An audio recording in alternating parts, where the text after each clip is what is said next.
You'll notice every now and then there's just a random sticker. My blanket though really does kind of match my inside of the planner. Look at, like, it just makes me write fancier.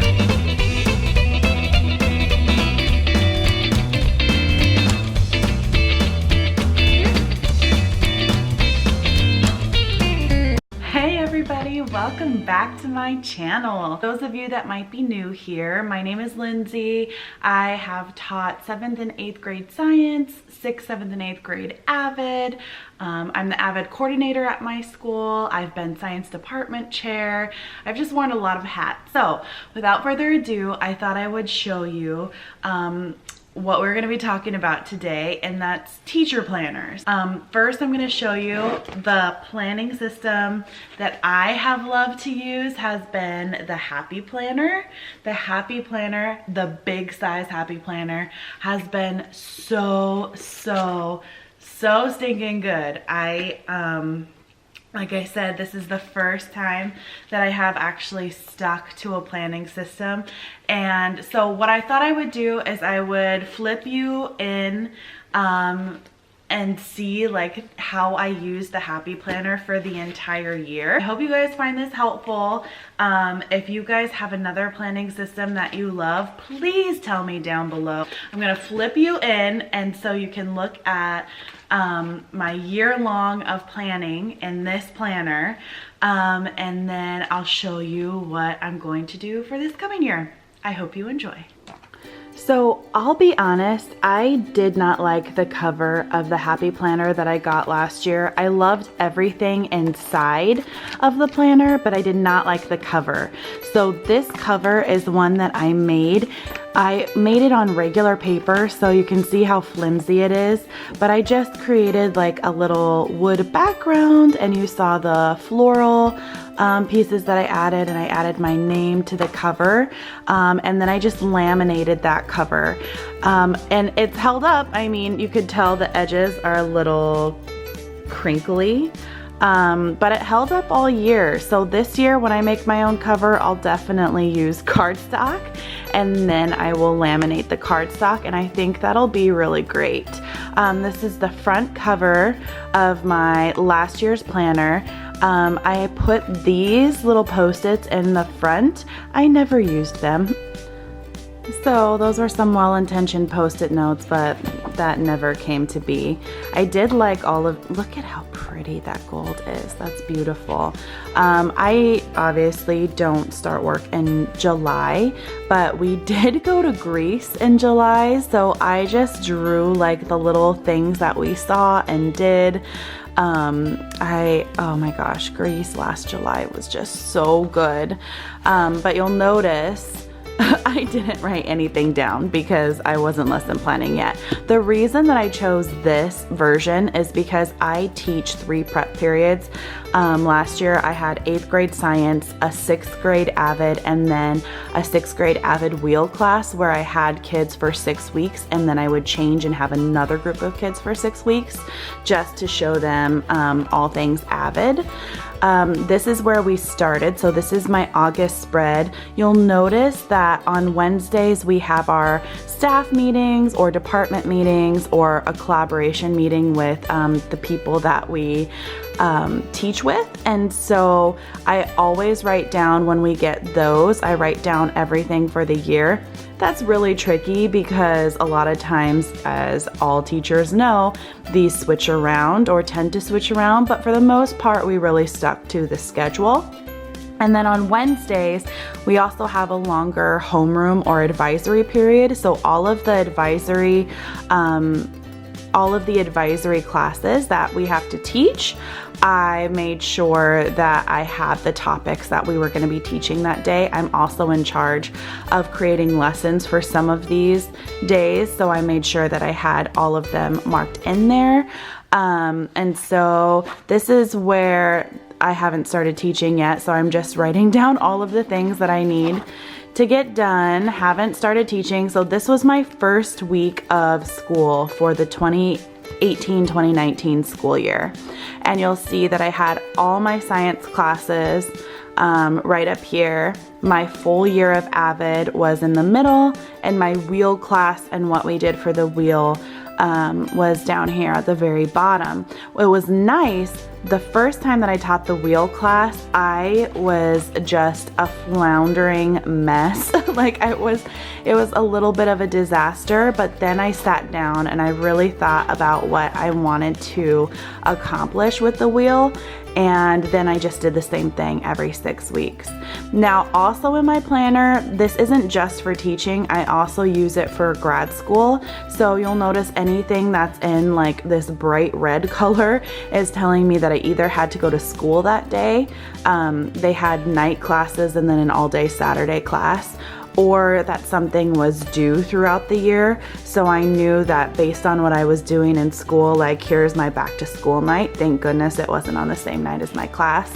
But then I could keep up to date with all the things that I need to do for the school that I work at, and then also for grad school. You'll notice every now and then there's just a random sticker. I couldn't get my life together, guys, to make it like super cutesy. I've seen teacher planners that go all out with their stickers, another like things that were due for grad school. But I honestly, cute little stickers. I couldn't get my life together enough to like color coordinate because it's October. That's just not how I do things. So I'm just flipping through these really quickly so that you can see, like when I lesson plan, I don't do what we did in student teaching, or what probably a lot of us did in student teaching, where you write out every single thing and the objectives and the essential questions. Like I have those in different sorry, I needed to change out my memory card. So I believe what I was saying was that I just write down like the basic topic for the day. That's what I have in here, because all of my real like lessons and lesson plans, oh, cute little stickers, and then nothing else. All of my lessons and my lesson plans are all on my Google Drive. And I am not gonna just do double the work. I have all of the lessons there that I need to get done. And it has all the essential questions. It has like everything that I need is on my Google Drive, and it's in a digital file. Why I keep this is because so many times I forget how I pace myself. And like the Red Ribbon weeks, I always forget about Red Ribbon Week, and then I'm teaching something and I'm like, oh yeah, I need to like stop and really teach about Red Ribbon Week and drug awareness. That's like one of my passions in teaching, is teaching all about Red Ribbon Week and why we even go about it, and like why kids need to know about drug and alcohol abuse. So this, anytime you see that I have nothing written down, it's because we're on a break. So the last one that you saw, it was on Christmas break. This is a continuation of Christmas break. You'll notice that it does have Saturday and Sunday, and this is now the second semester. And so I started like sectioning that off and having this be my to-do list. At least that's what I was planning on doing. And so that's why right here you can see like I sectioned it off. I was ready to write down my to-do list. And then sometimes the to-do list never came about and never really happened, or sometimes I wrote a couple of things down. So this, like I said, I just use this for my outline. I found it super helpful to have an outline and my pacing and what I did throughout certain weeks. Oh, look it! I actually kind of have cute little stickers around, and here's where I finally got into my to-do list. I know nothing is checked off, but I promise I got all of that stuff done.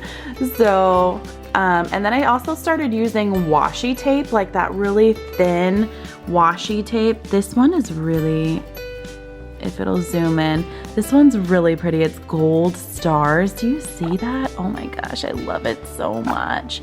And so, oh, focus. There we go. So, this was just like a way for me to kind of block off days that were super important. Like this was a non-student day, and I started to write my list of to-dos, and then I switched and I just started writing it on my whiteboard so I could erase it super quickly. But this really thin washi tape is just, it's really hard to see, but this is gold hearts. Started being really good to like segregate things that were super important for me to remember. Oh, I love this type font. And the best thing about this is that I don't necessarily need to know like the month at a glance. So I can totally take these out and cut off the little rivets, and I could frame these, because some of these are just too cute to not frame and to like have outside of your planner once your planner is done. So like I said, I have just some notes. We had a We Care project that we were going to be doing, so I was drawing out some posters for our We Care project, and that's about it. So you'll see I started doing like little countdowns. Oh my gosh, I was just so ready for summer. Okay, so anyway, then what I have, so I kept June in here just in case. I have a couple of important days of things that I need to go to this summer. And then I added these little tabs. These are extra. And I have our school calendar so that I know like really important days. I had the best intentions of writing down my year-long pacing guide. Such good intentions for doing that. I did it the first semester just to see like where we were at month to month with our units. I'm definitely gonna try to do this again next year, because it would be good to have like an overview, a year-long pacing guide overview. And then the next ones I really did use, and this for science in particular, these are the science and engineering practices, and then these are the cross-cutting concepts. And it was good to just have these in the back to remember when I am doing my science lessons that I need to connect these ideas to my science lessons. I'm sorry for that. There we go. I'm sorry for the shadows. Okay, and so then I have another tab here, and this tab is just full of my to-do lists, full of things that I need to get done. And then my next tab here, I love that tab. I like these little crosses. I also had some ideas for blog posts that I wanted to get done. This is how I did my wheel breakdown for my Avid class. And I just tried to think of like the main things that I want to get done. Oh, I got that wet apparently. I am totally gonna rearrange some of this stuff, and when I have that done, I will show you guys in case you guys have something like that. Some to-do stuff, that's nothing. Some graph paper. And then in the next one, I have so for Avid, we have site team meetings. Maybe that'll help. Oh yeah, that helps a lot with the shadowing. So for Avid, we have site team meetings, and so I listed out all of the meeting days and the times, and the location is my classroom. So that was super helpful to have. I was not very good at keeping to these dates, but this coming year I am gonna be. That's just it. And then for Avid, they have the Avid Secondary Site Team Months in a Glance. So every month, this is what we are supposed to be talking about. And then this is really where the money was at. So I spent time last summer going through all of the 8th grade science standards. I laminated them and I hole punched them, and so all of the 8th grade science standards stayed with me in the back of my Happy Planner. So that was super awesome to have that. And then there's these little pockets, which I totally didn't use very often. The pockets had these little stickers that I used a couple of. And so that was my planner from last year.